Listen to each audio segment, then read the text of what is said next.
ku bi ke dem big be to do ke age u gai ban ba ga nya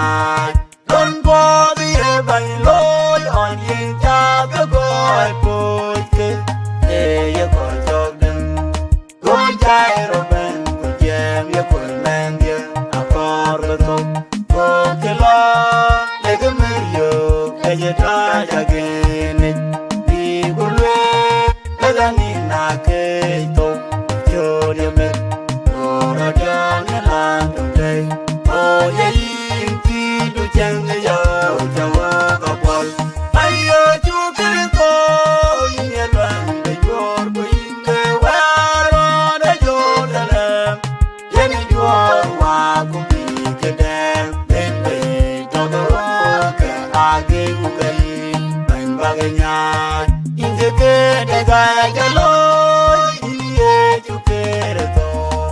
on che mi dun di da yo ni mo noi ke re ke ro ye chu ke re to bai na re ni o ko ni kwe ji ra ni che o ye ti du chen ya o cho ka pol ai yo chu ke re to yin ya ban de jor ko yin ke wa ro da yo da le ye ni yo wa ku bi ke dem be be to do ke age u ke ban ba ge nya ye chu ba in or ye ku yin ye ka de polu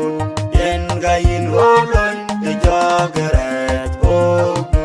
che ko on ke tie cha pie ga dong on de ne ya du ban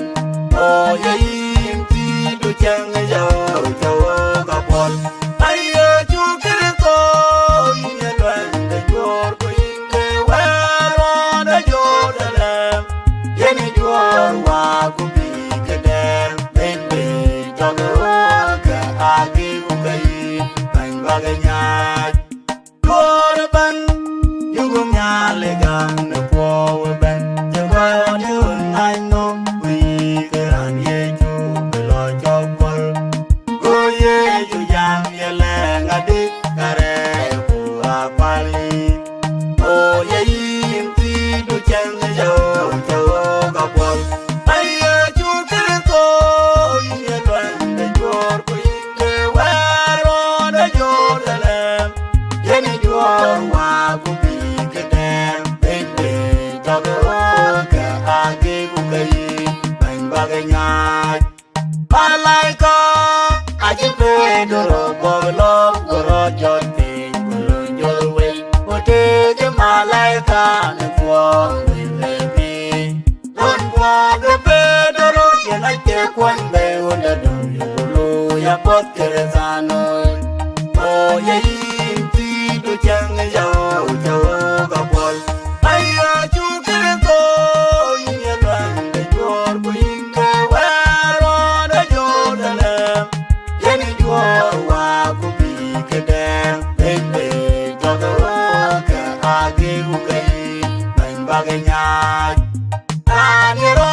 ga ni ye chu ban e che tin chi chil no wa yo abam ne a je dai lon de to ke yom ye yin ye chu yo kon wa ban na we kwa o ye yin ti du chang yo cho ka pol ai yo chu ke ko yin ye ban de jor ko yin ke wa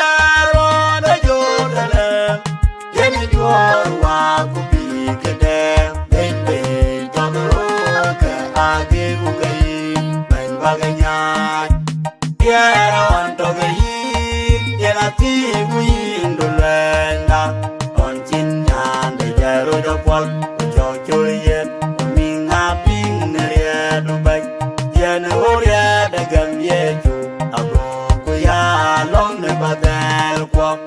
o ye yin ti du chang yo cho ka pol